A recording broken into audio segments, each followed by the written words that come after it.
nuestro primer módulo, Bases y Principios de los Primeros Auxilios Psicológicos.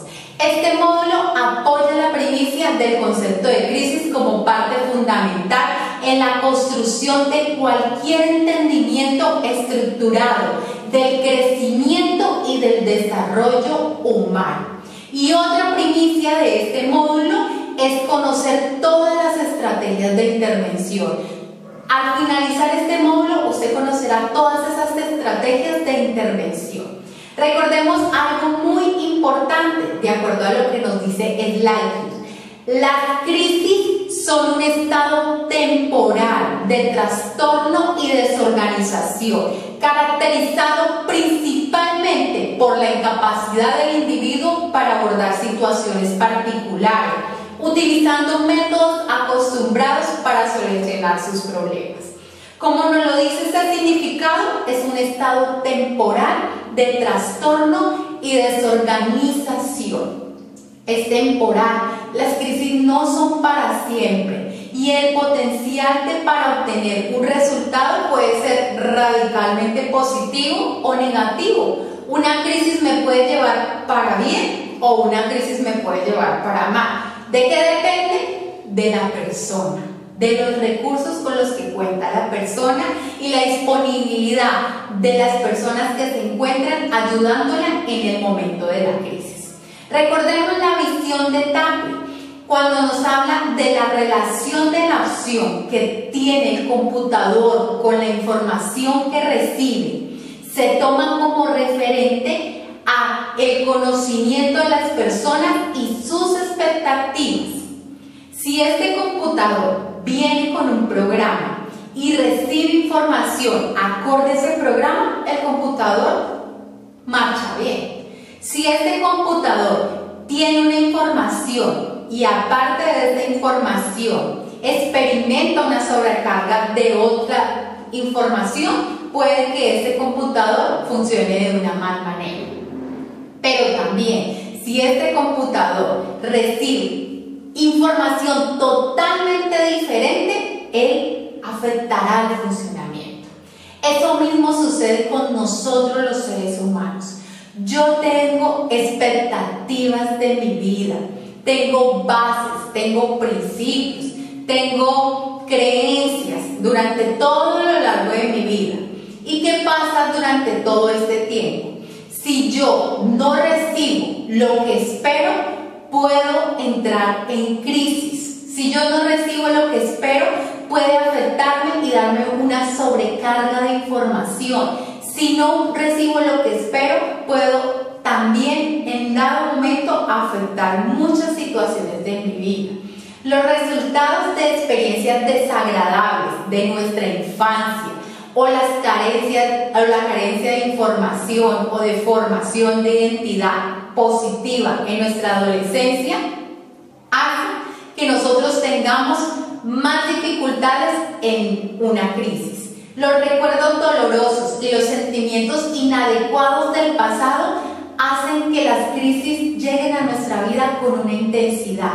Las crisis pueden reafirmar una mala autoimagen negativa, ¿cierto?, siendo sucesos psicológicamente devastadores, pero también convierten en una oportunidad para poderme reconciliar con mi pasado, enfrentar con todos esos problemas de identidad y conflictos de imagen, de crecimiento que de pronto no tengo. Eso pueden hacer las crisis, o me empeoran lo que yo tengo en mi pasado, o me ayudan a superar esas cosas que yo no he superado y que esta crisis vuelve y me confronta para poderla superar. Pero hay algo muy básico dentro de este recuento que estamos haciendo en nuestro primer módulo, que hace que las crisis desemboquen en algo positivo para crecimiento o en algo negativo. Tres cosas fundamentales. La primera, la gravedad del suceso. Esa es la primera. La segunda, los recursos personales con los que cuenta el individuo. Esos recursos personales con los que está el individuo en el momento de la crisis contando. Hay personas que están mejor dotados en esos recursos y hay otras personas que tienen baja tolerancia a la frustración y también tienen una baja tolerancia al dolor emocional. A esas personas les afecta un poco más las crisis. Y la tercera es los contactos sociales que tenemos en el momento de las crisis. Si yo tengo buenos recursos personales y cuento con contactos sociales que me ayuden en el momento de las crisis, puede que esta crisis se desemboque para algo positivo. Pero si yo no cuento con esto, puede que las crisis sean para algo, un deterioro e incluso para la muerte. La curva de las emociones nos enseña algo muy básico en nuestras vidas. Recordábamos que las emociones son diferentes: alegría, enfado, ira, miedo, tristeza, sorpresa, ¿cierto? Siempre antes de una emoción hay un detonante. Me dieron una sorpresa, entonces me da alegría. De pronto me hicieron algo, un desagrado o algo, un desplante, me da rabia, ira, enfado. Hay algo que me detona la emoción. Y también veíamos que hay algo dentro de la psicología que quiero que quede muy claro, y es que se hace una puntuación de 0 a 8. Muchos nos preguntaban ¿por qué 8? ¿Por qué no 10? Pues en la psicología se marca de 0 a 8, donde nos dan un determinante donde 0 es el punto calma, el punto base de las personas. ¿Cómo puedo determinar un punto base de las emociones? Un momento de paz y tranquilidad. Hay muchas personas que el punto 0 puede ser compartir con su familiar, estar debajo de un árbol, ver el amanecer, ir al mar, estar en paz en su casa. Hay amas de casa que dicen: cuando toda mi casa está súper arreglada, limpiecita, siento una alegría, una paz. Ese es el punto 0, el punto en el que usted siente calma, tranquilidad, que nada le afecta. Pero también existe un punto más alto dentro de esta curva de las emociones. Piense por un instante en el momento más difícil de su vida, en el más doloroso, en el más complicado de su vida. Ese nos ayudaría a determinar cómo medir esta curva de las emociones. De pronto este punto 8 para usted es: me separé, murió mi familiar, caí en bancarrota. Este punto 8 es el punto más doloroso de toda su vida. Recuerde cuál es: cuando se murió su papá, cuando se murió su mamá, cuando usted supo que la habían engañado durante tantos años, cuando perdió su empresa, cuando la echaron del trabajo, cuando perdió el semestre, cuando perdió una beca. ¿Cuál es ese punto 8 que es el punto más alto de su vida? Una vez identificado el punto 0 y el punto 8, nos permite en dado momento poder hacer uso de manera inteligente dentro de esta curva de las emociones. Recordemos algo: las emociones son temporales y pasajeras. Las emociones vienen y si dejamos que haya expresión de las emociones, sube la curva y luego vuelvo y me autorregulo. Pero si no dejo que haya expresión de las emociones, ¿qué pasa? No expreso la emoción, la curva no se completa y se bloquea la emoción y se enquista y se repite la emoción de una y otra vez en nuestras vidas. Muchas veces vemos a personas que hay cosas que le detonan y que les da ganas de llorar, que se sienten muy tristes y que quisieran llorar. Esas personas en ocasiones reprimen su sentimiento para llorar. Al reprimir su sentimiento para llorar, hace que la expresión del sentimiento no esté en su punto más alto. Lo que hace es que la emoción se enquiste y por eso cada vez que ve algo sentimental empieza como a querer llorar, porque nunca le da la oportunidad a llorar cuando tiene un sentimiento. Hay otra parte, y es que también conocemos a personas que todo el tiempo viven de mal genio. Son personas que están como un fosforito. Las conoce uno porque durante el día se agarran con el del carro, con el que viene al semáforo, con el de la fruta, con el vigilante, con el que le habla, con todo el mundo. Todo el tiempo están irritados, les fastidia, les molesta lo que las personas le dicen, porque no tienen un buen manejo de las emociones. Hay algo muy importante dentro de esto, y es que según científicamente nos dicen, el dolor emocional y el sufrimiento están limitados en un tiempo. Solo duran de 10 a 20 minutos el dolor emocional. Pero ¿qué es lo que pasa? Porque usted dice, bueno, a mí me hicieron algo y pues yo todavía han pasado meses y todavía siento súper mal genio. ¿Qué es lo que pasa? ¿Por qué esa emoción, por qué esa curva no hace lo que debería hacer para seguir su curso normal? ¿Y por qué yo todavía siento rabia y ganas de vengarme por lo que hicieron? Porque muchas veces nosotros nos autoinfligimos un dolor. ¿Por qué hacemos esto? Porque todo el tiempo estamos recordando. El recuerdo hace que yo vuelva y me suba hasta el tope más alto, y luego hace que no pueda superar. Lo normal sería que las personas hicieran eso, subieran hasta el tope bajo y de una vez bajaran. Eso sería lo normal de la vida. Me dio mal genio, tengo mal genio, y luego me autorregulo y vuelvo al estado cero de paz y de calma. Pero uno conoce unas personas con unas curvas de emociones acá arriba, acá arriba, acá arriba, acá arriba, y ni siquiera quieren bajar. No les interesa regularse. Siempre quieren estar en la parte de arriba porque creen tener la razón. Porque su gran piedra en el zapato es que las personas que le rodean quisieran que le dijeran que tiene la razón, y eso no va a suceder porque las personas muchas veces no ven las cosas como usted las ve. Usted las puede ver desde un eje de percepción totalmente diferente a lo que la otra persona lo ve. Entonces, pasando de la curva de las emociones, vemos que las crisis a muchas personas, los problemas insuperables y las tensiones de la vida los conducen a tal punto que tienen que encontrar una válvula de escape.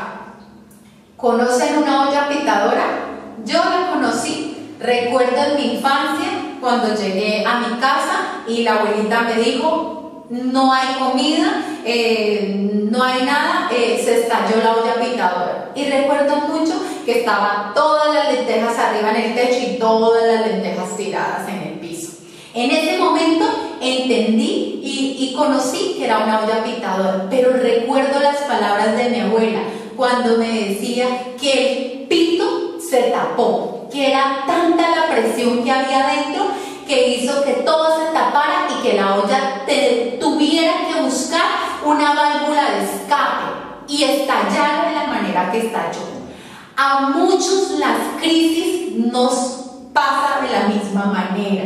A muchos los problemas insuperables nos llevan a tal punto que tengamos que buscar una válvula de escape, a tal punto que yo tenga que estallar por algún instante, por algún momento, porque callo, y eso empieza a ser un cúmulo, hasta cuando la olla ¡pah!, estalla. Y por eso es que uno ve las noticias o uno ve a personas que cometen locuras dentro de una crisis y uno le parece como insólito, y ve las noticias y uno dice, pero ¿cómo pudo haber hecho esto? Y muchas veces hablamos acerca de esos temas, pero lo que no entendemos es que esas personas llevaban cúmulo de muchas situaciones y problemas insuperables que le llevaron a tal punto que tuvieron que buscar una válvula de escape donde pudieran encontrar la respuesta para muchas de las cosas y de las presiones que estaban sintiendo. Recordemos que dentro de las crisis el daño físico puede ser a sí mismo. Yo en una crisis me puedo hacer daño a sí mismo, a mi familia, a los amigos o inclusive a una persona ajena al problema. Son los resultados trágicos de una crisis. El daño físico a sí mismo. Dentro de una crisis uno no mide las cosas, uno toma decisiones en el momento en el que está más al tope, uno toma decisiones, pero esas decisiones en medio de una crisis podemos arrepentirnos de lo que digamos, de lo que hablemos y de las decisiones que tomemos. Por eso es que podemos hacerle daño inclusive a nuestras familias. Usted lleva afrontando tal vez una crisis por muchos días. Usted se siente mal, usted se siente triste, usted se siente angustiado, usted siente que durante este tiempo que hemos estado aislados de manera preventiva, nada le sale, todo es terrible. Y eso que usted siente de frustración, inclusive le lleva muchas veces a afectar a su familia. Inclusive cuando llega de mal genio, grita a su familia, a los que usted dice amar, a los que usted dice respetar, porque hacemos de que esas crisis hagamos daño a muchas personas, inclusive a personas ajenas a nosotros, y también podemos causarle daño. Está usted manejando en el carro, ¿cierto? Y llega alguien y se le atraviesa, una persona ajena, y usted y empieza a alegar y a pelear. Y en ocasiones ve uno que personas que se bajan y pelean con las otras personas, y en ese momento esa crisis que está abordando la persona puede hacer de que le haga daño a una persona ajena que no tiene nada que ver con su problema personal. Por eso es tan básico que entendamos que las crisis traen consecuencias. Las crisis siempre van a traer consecuencias. La resolución inadecuada de las crisis trae muchas consecuencias devastadoras. Es enorme el costo psicológico y físico que desencadena en un deterioro psíquico a largo plazo. E incluso vuelve a tratar con antiguos conflictos que teníamos en nuestras vidas, ¿cierto? Uno de los aspectos más duros dentro de las crisis son los trastornos emocionales, el desequilibrio que podemos experimentar en todo lo del sentimiento, la tensión, el sentirnos desamparados dentro de una crisis. Esas son las consecuencias que vienen de una crisis. Por eso es tan importante entender, cuando uno está en crisis, uno empieza a decir, no sé, me duele la espalda, me duele la cabeza, me siento bajo de nota, me siento desanimado, y empieza uno todo el tiempo como a traer muchas cosas, y uno lo que se da cuenta es que esas tensiones de la vida y esos miedos, ya sean reales o imaginarios, hacen que desemboque en todas las enfermedades que muchas veces conocemos como psicosomáticas. Esas tensiones, recordemos que nuestro corazón sella toda la información. El corazón, más que hacer una bomba o más que hacer el diástole y el sístole, nuestro corazón tiene una tarea muy fundamental, y es sellar toda la información que pasa. Un ejemplo: en el momento en el que yo tengo rabia y mal genio y estoy estresada, súper de mal genio, ¿cierto? La sangre que está pasando por mi corazón está siendo sellada con esa información. ¿Con cuál información? Estoy sellando las células que están pasando por ese momento con la información errada. ¿Cuál información? De mal genio, de rabia, de odio, y todo eso, ¿dónde se va? Va y recorre toda la sangre, recorre mi cuerpo, e inclusive recorre todas las partes de mi cuerpo y se acumulan en cualquier parte, en la rodilla, en mi pie, en la mano, ¿cierto? Y recordemos lo que dice con el significado de enfermedad. El significado de enfermedad dice que es una errada información de las células. Si yo sello las células, la sangre que está pasando por mi corazón cuando tengo mal genio, lo sello con odios, rabias, rencores, toda esa información va a quedar sellada con una errada información. Por eso, cuando recorre mi cuerpo y se acumula en cualquier parte de mi cuerpo, eso que hace que se convierta en enfermedad. Por eso después de una rabia, de un mal genio, de un miedo extremo, de todas esas cosas, usted resulta como con un mico, como que me duele, que tengo un dolorcito en la cabeza, que tengo una jaqueca. ¿Por qué? Porque usted le está dando una errada información a sus células. Pero de esta misma manera, como usted le da una errada información a sus células, usted también puede darle una nueva información a sus células. ¿Cómo le da una nueva información a sus células?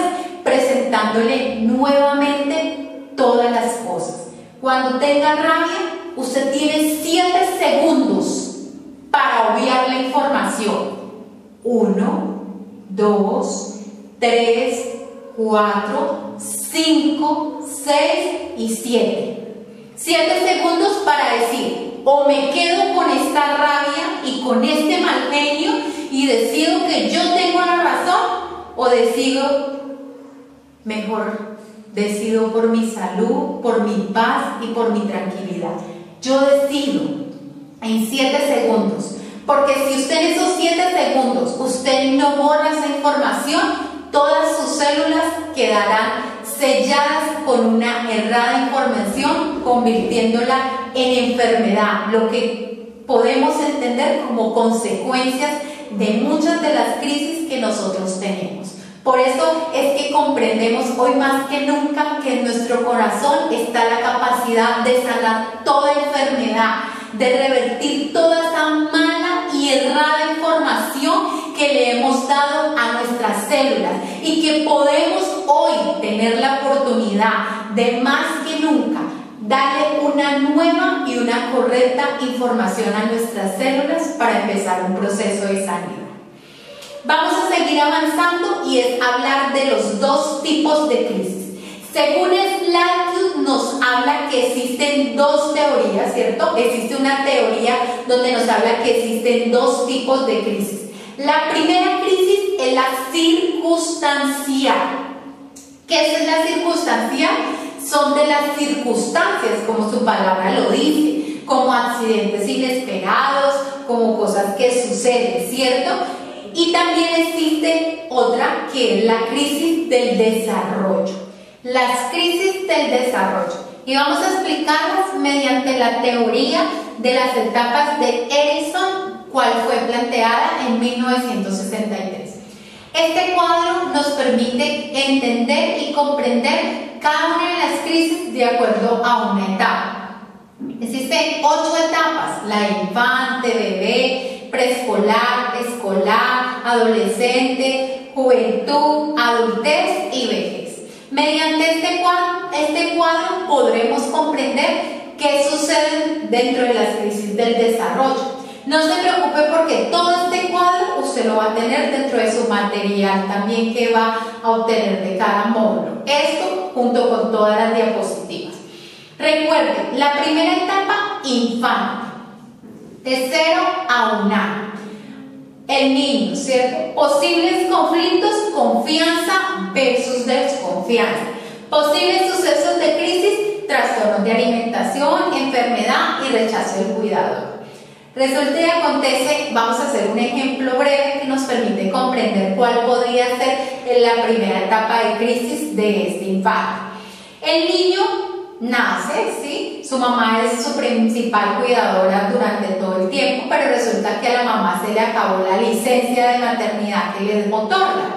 Entonces, ¿la mamá qué tiene que hacer? Ir nuevamente a trabajar. La mamá delega a una persona, quien será la persona que le pueda ayudar para que pueda cuidar. Dentro de ese proceso, la mamá deja a su hijo en el cuidado de otra persona.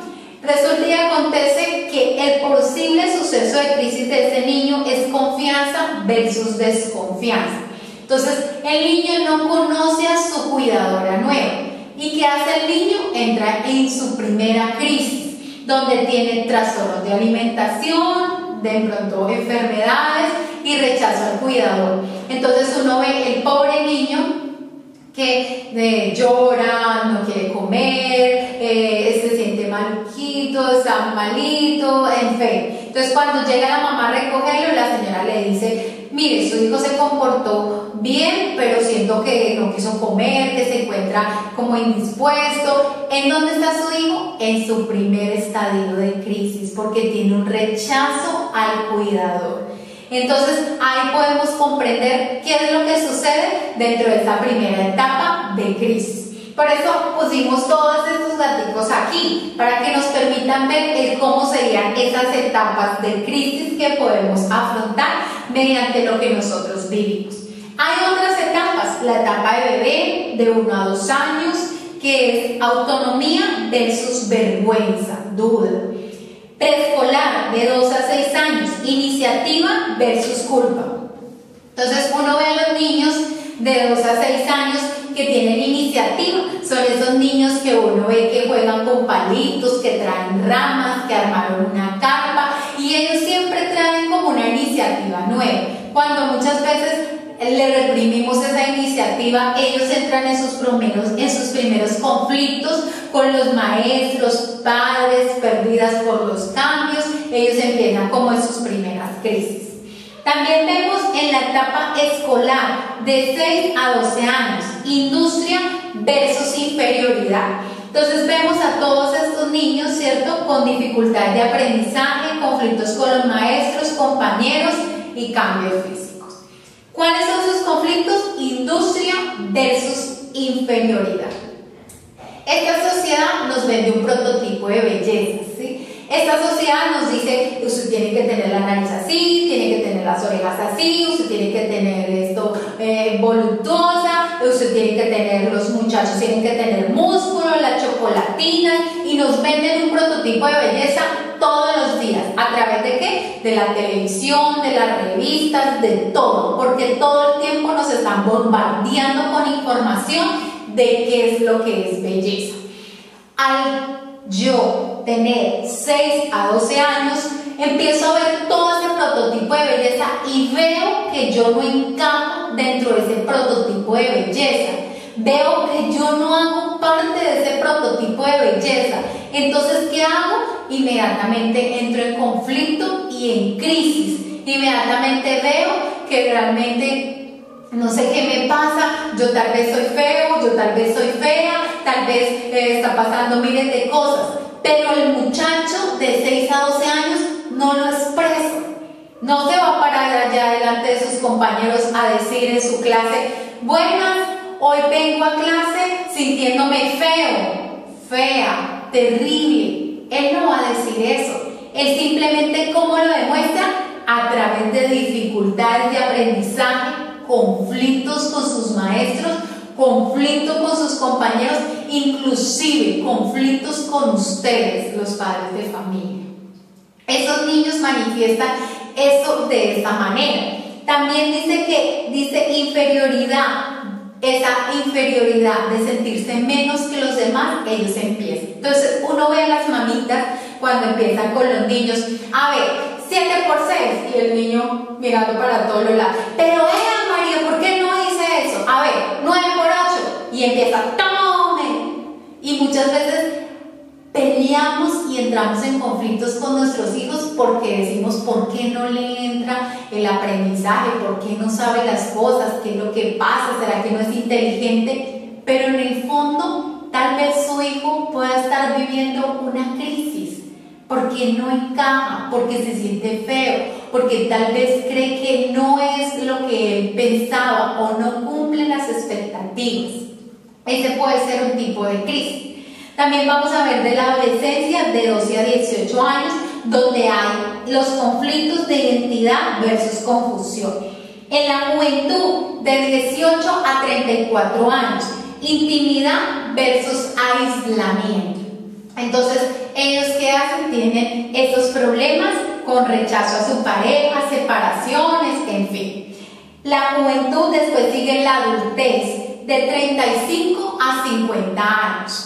¿Cuáles son los posibles sucesos de crisis? A los 40, imagínense, adaptación a los cambios físicos, ¿cierto?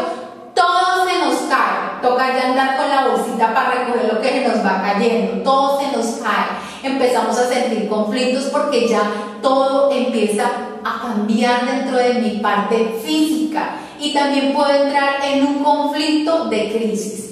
Y en el último hablamos de la vejez, que son de los 50 años en adelante. Ese posible suceso de crisis, también los abuelitos viven también sus propias crisis. Dice que de la integridad versus desesperanza. Ellos también viven su posible crisis. ¿Y sabe qué pasa dentro de este momento? Que ellos también tienen problemas de salud, financieros, problemas con sus hijos, problemas de jubilación, etc. Entonces uno va y visita a la abuelita. Hola abuelita, ¿cómo estás? Y la abuelita aquí, esperando a la pelona. Porque la abuelita ha perdido esa esperanza y por eso su conflicto es de desesperanza. Muchas veces ellos no esperan, o tal vez tienen angustia, preocupación, incertidumbre por lo que está viviendo. Esos son los posibles estadios de crisis que uno vive. ¿Cuántos son? 8 estadios de crisis. Entonces vamos a hacer relación con esto, ¿sí? En la medida que yo avanzo en edad, yo tengo mis propias crisis, las famosas crisis existenciales. Miren que acá nos habla acerca de una que es la de la crisis de la adolescencia, que es de 12 a 18 años, donde nos habla acerca de los problemas, posibles problemas, dice menstruación, relaciones sexuales, embarazos no deseados, novios, universidad, primer trabajo, etc. Inclusive cuando a una niña le llega por primera vez la menstruación, es un posible suceso de crisis en algo tan elemental. Ojalá algún día a la edad de 14 nos hubieran presentado este cuadro que hoy yo les estoy presentando a ustedes, para poder entender muchas cosas que sucedían en nuestras vidas que no teníamos claridad, muchas cosas como levantarnos un día como tal y sentirnos mal con nosotros mismos teniéndolo todo, sentirnos mal porque sí, porque no entiendo. Y esas son esas crisis y las famosas crisis existenciales que son del desarrollo, crisis que vienen como un estadio a lo largo de nuestras vidas. Esas crisis que hacen parte de nosotros, de nuestra empaquetadura, vinieron con usted, están con usted. Esas son las crisis que son del desarrollo. No que me suceda nada externo, sino que vienen conmigo. Me levanté hoy y me siento mal.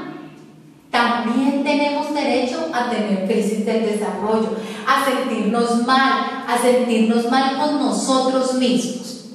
Pero hay algo muy importante dentro de esto, y es que las crisis que surgieron en mediana edad, miren estos gaticos que surgieron en mediana edad o durante la adolescencia, como en un estadio del tiempo, se entiende de una manera apropiada cuando explicamos todo esto, porque podríamos entender y explicar cuáles comportamientos aparentemente inexplicables suceden en nuestras vidas y no sabemos por qué. Esta tablita que vimos nos puede ayudar a entender y a explicar esos comportamientos aparentemente inexplicables y nos ayudarían a nosotros como familia a lidiar con situaciones difíciles que vivimos con nuestros hijos.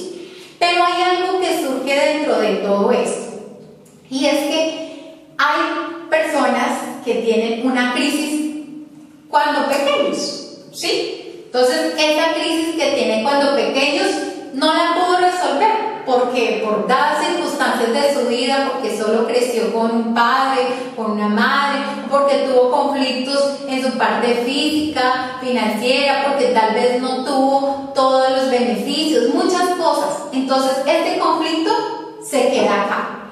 Según nos explica la teoría, yo voy cargando con cada una de esas crisis. Las que no se resuelven se van acumulando. Resulta que llegué a un estadio más grande de mi vida, y en ese estadio más grande de mi vida ya llego con el cúmulo de ese más el cúmulo de este. Si yo no la puedo lograr a solucionar esa crisis, se empiezan a acumular. Entonces ya no estoy hablando de que tengo los conflictos de mi infancia, sino que ahora tengo también los conflictos de mi adolescencia.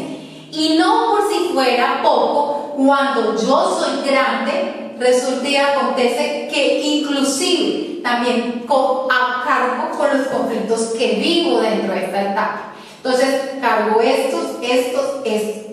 Y uno ve a ciertas personas que en su edad adulta, con miles de conflictos, de crisis de su edad infante, de su adolescencia, que nunca pudo resolver. Crisis que se convirtieron en cargas, como cuando uno empieza a echar piedras en una maleta, y echa piedras en una maleta.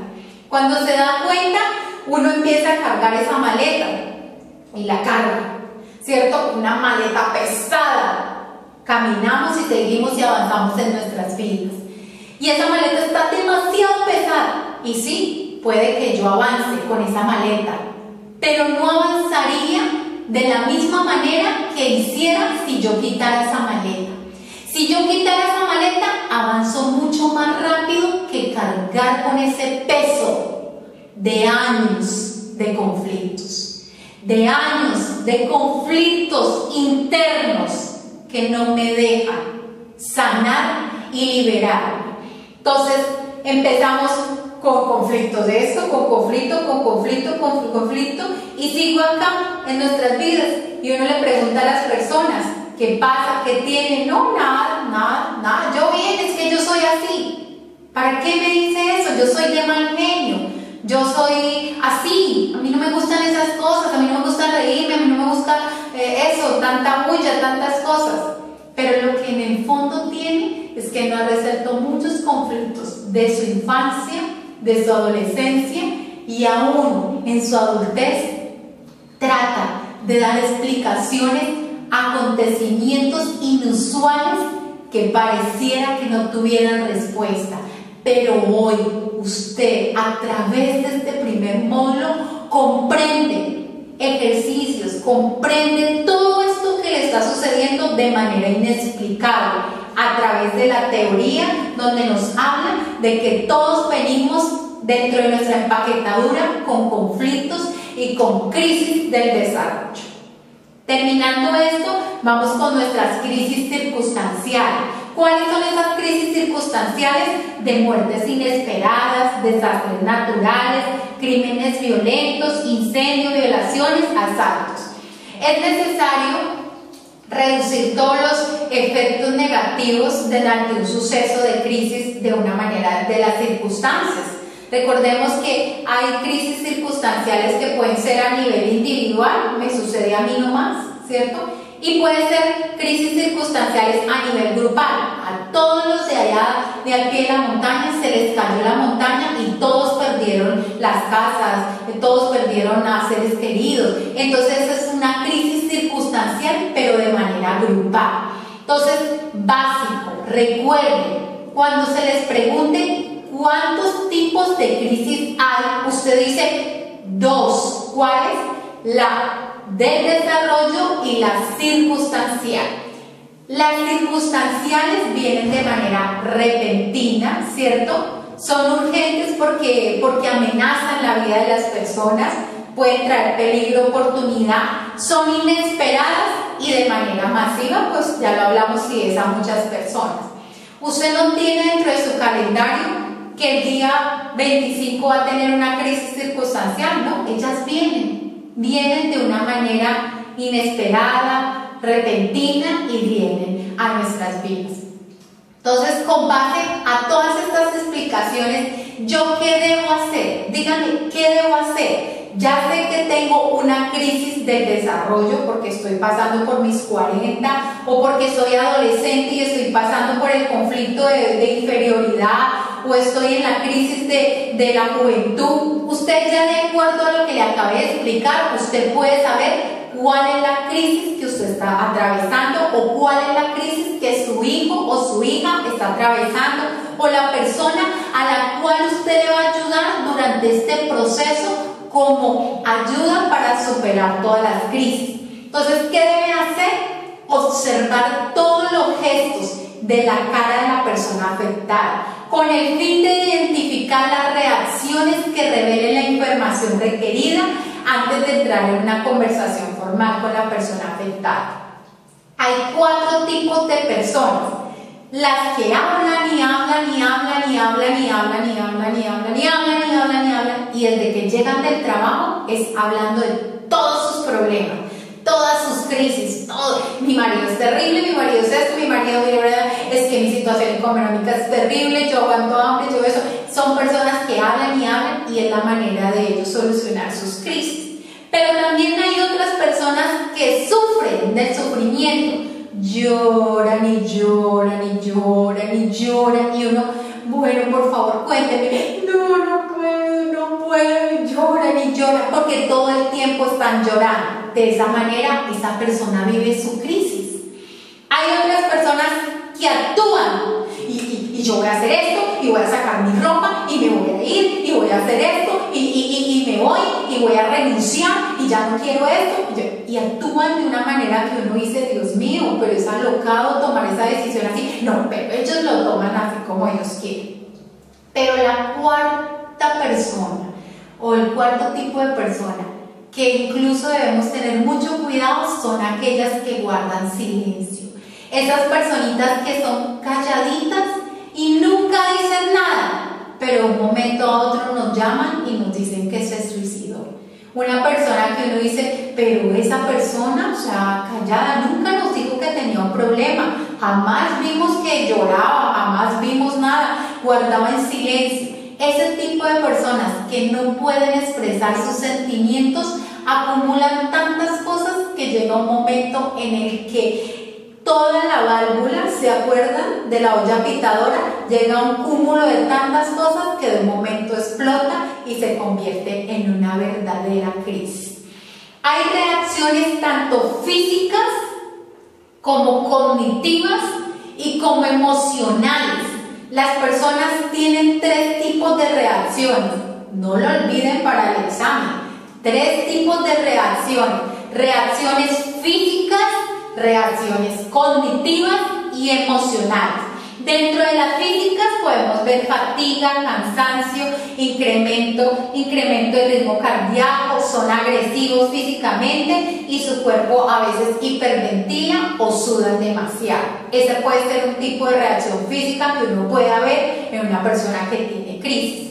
Hay reacciones cognitivas a nivel cognitivo, entonces tienen confusión, desorientación, dificultad para tomar decisiones, tienen sueños, pesadillas y cuestionamientos espirituales, ¿cierto? De sus creencias espirituales.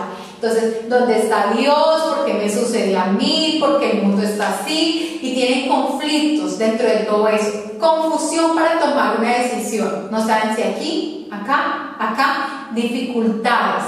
Y las últimas reacciones son las emocionales. Depresión, tristeza, culpabilidad, enojo, irritabilidad, cambios del humor. Hoy está ríase viendo el celular y al otro día está gritando, incluso a la hora está gritando. Ese es el tipo de reacciones emocionales que nos pueden demostrar qué sucede o qué puede estar pasando en esa persona en ese momento. Entonces, con base a todo lo que vimos en esta clase, podemos identificar que esas personas son las cuales que podemos atender en medio de una crisis. Entonces, retomando todo lo que vimos, podemos sacar algo muy básico e importante. Y es que pueden haber 2 tipos de crisis, unas crisis del desarrollo y circunstanciales.